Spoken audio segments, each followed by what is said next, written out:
props and costume part 2. So to continue on, I said how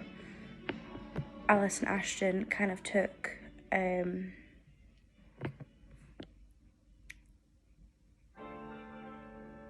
birds in quite a literal sense, where she used the cast and the ensemble to kind of create the birds and create like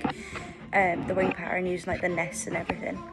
Whereas Katie Sykes took a completely different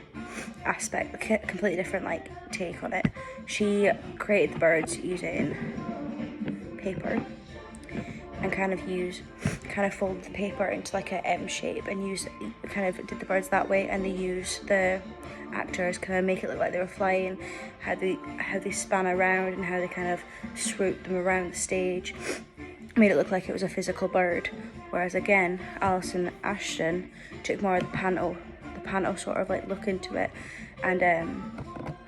created the birds using big costumes and little props like the musical instruments and how they linked to each bird, and how it kind of showed how each bird had their own sound, their own way of communicating. So for instance, we saw Aaron's bird, who played the banjo. I think that was really effective, because you kind of like,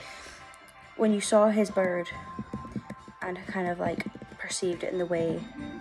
of,